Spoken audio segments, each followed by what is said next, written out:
सूत जी महाराज ने सोनकाद ऋषियों ने सूत जी से प्रश्न पूछा। श्री गोकर्ण महाराज ने धुंधगारी को यह कथा कब श्रवण कराई? सनकाद मुनियों ने नारद को कब सुनाई? सुखदेव जी ने राजा परीक्षित को कब सुनाई? कृपया बताने की कृपा करें, कृपया बताएं। सूत जी बोले, सोनकाद ऋषियों श्री कृष्ण गोलोक धाम पधारने के कलयुग के 30 वर्ष बीतने पर भाद्र मास की नवमी तिथि से सुखदेव जी ने राजा परीक्षित को कथा श्रवण कराई। कब से? भादव महीना की नवमी तिथि से, कलयुग के 30 वर्ष बीतने के बाद। उसके 200 वर्ष बाद आषाढ़ से गोकर्ण महाराज ने अपने भाई धुंधगारी को यह कथा श्रवण कराई। इसके बाद कलयुग के 30 वर्ष बीतने पर कार्तिक मास शुक्ल पक्ष में सनकाद मुनियों ने नारद को यह कथा श्रवण कराई। और जो भी भगवान की कथा श्रवण करते हैं, कहते हैं उन भक्तों के पास कभी यमराज नहीं जाते, उन भक्तों के पास कभी यमराज नहीं जाते। प्रथम स्कंद की कथा में हम लोग प्रविष्ट होंगे कि जन्माद्यस्य यतो यादित रक्षार्थो शुभिज्ञ सुरट तेने ब्रह्म हृदयाद कवयो मुह्यन्ते यत सूर्यः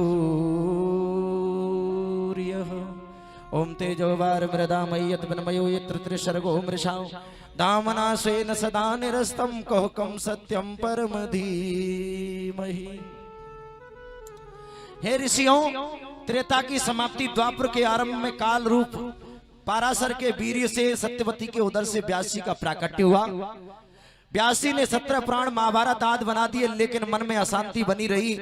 तब देवर्षि नारद के कहने पर देवर्षि नारद कहते हैं, व्यास जी मन में अगर शांति चाहते हो तो गोविंद की लीलाओं को वर्णन करो। तब जाकर के व्यास जी ने अब श्रीमद् भागवत कथा को लिखा, जिसमें 4 श्लोक से 18,000 श्लोक लिख दीजिए, 335 अध्याय हैं। देवर्षि नारद अपने पूर्व जन्म के बारे में कहते हैं, मैं पूर्व जन्म में वेदवाणी ब्राह्मण की दासी के पेट से पैदा हुआ। मेरी माता चतुर्मास किया करती थी। एक बार मेरी माता गौशाला में दूध निकालने के लिए गई, और गौशाला में दूध निकालने के लिए गई तो मेरी माता को सर्प ने डस लिया। मेरी माँ दुनिया से चली गई। मैं उत्तर दिशा में जंगल में चला गया और भगवान का ध्यान करने लगा। तो एक दिन मैं आंखें बंद करके ध्यान कर रहा था, तभी भगवान की छवि भगवान चतुर्भुजी रूप में मेरे सामने आए और तुरंत अदृश्य हो गए। मैं उस दोबारा से भगवान को देखने के लिए छटपटाने लगा, और जब मैं दोबारा से भगवान को देखने के लिए छटपटाने लगा, तभी आकाशवाणी हुई, नारद तुम संत सेवा करो, संत सेवा से तुम्हें क्षणिक दर्शन हुआ है। संतों की सेवा करिए, थोड़ा सा दर्शन हुआ है। सज्जनों, साधु जब घर में आए तो साधु का सम्मान करो, साधु चाहे भिक्षा मांगने वाला क्यों ना हो। क्यों सज्जनों, लोग ये कहते हैं कि पानी पीवे छान के और गुरु बनावे, बोलो बोलो जान के। एक बात मैं आपसे प्रश्न करना चाहता हूं, हाई स्कूल वाला बालक और एमए वाले की परीक्षा ले लेगा? बोलो ले लेगा परीक्षा एमए वाले की? एमए वाला अपना कोर्स बताएगा, हाई स्कूल वाले ने छोटे या बड़े या पढ़े या उसने गणित पढ़ा है, बताइए परीक्षा ले सकता है? या बीएड वाले की परीक्षा 3 पास वाला ले सकता है? कभी नहीं ले सकता। तो साधु की परीक्षा अगर हमने ले ली तो हमसे बड़ा साधु कोई है ही नहीं, फिर हमें गुरु बनाने की क्या जरूरत है? बोलो। पानी तो छान के पी सकते हो, लेकिन गुरु को तुम जान नहीं सकते, नहीं जान सकते। एक हमारे अयोध्या जी में कोई आदमी चला गया यहाँ से, यूपी से, और अयोध्या जी में एक आदमी गया और उसने एक पहुंचे हुए संत का दरवाजा खटखटाया। किसी पहुंचे हुए संत के पास पहुंच गया, अच्छे संत के पास। उन्होंने कहा, गुरुजी मैं गुरु बनाना चाहता हूं, कोई पहुंचे हुए संत बता दो, ऊंचे संत। अबे गुरुजी बहुत ऊंचे संत थे। उन्होंने कहा, बेटा तुम गुरु बनाने आए हो या गुरु मंत्र देने आए हो? गुरु मंत्र लेने आए हो या देने आए हो? नहीं नहीं गुरुजी लेने आया हूं। बोले जब मैं बता दूं कि ये पहुंचे हुए संत हैं तो तुम पहचान कैसे करोगे? बोले वो तो मैं जान लूंगा कि ये पहुंचे हुए हैं। बोले जब तुम पहुंचे हुए संत को पहचान लोगे ये पहुंचे हुए हैं, तो तुम्हें गुरु बनाने की क्या जरूरत है? तुम गुरु मंत्र लेने आए हो या देने? कोई अगर बालक तख्ती पे पढ़ता है, पट्टी पे पढ़ता है, और उससे इंग्लिश का सवाल पूछ लिया जाए तो बता देगा क्या? बोलो। कोई बालक अनपढ़ है, उससे पूछा हाउ आर यू, कैसे हो, क्या बताएगा?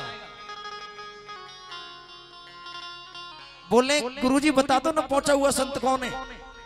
बोले अगर मैं बता दूं तो आप पहचान कर लेंगे। बोले पहचान तो मैं कर लूंगा। बोले तो गुरु मंत्र लेने आए हो या देने? बोले नहीं नहीं गुरुजी लेने आया हूं। तो बोले जा चला जा, मेरे अवध का रिक्शा चलाने वाला भी तुझसे बड़ा संत है, पहचान कर ले जाकर, रिक्शा वाला भी तुझसे ज्यादा संत है। इसलिए साधु की कभी परीक्षा मत लो, साधु की कभी समीक्षा मत करो। समीक्षा का मतलब तुम्हारे घर में कोई साधु बैठा है, उस साधु के सामने दूसरे साधु की बड़ाई मत करो, नहीं तो साधु का हृदय को ठेस पहुंचेगा। साधु की समीक्षा मत करो, साधु की परीक्षा मत करो। सज्जनों, करना है तो साधु की प्रतीक्षा करो, मेरे घर में कब साधु का पदार्पण हो जाए।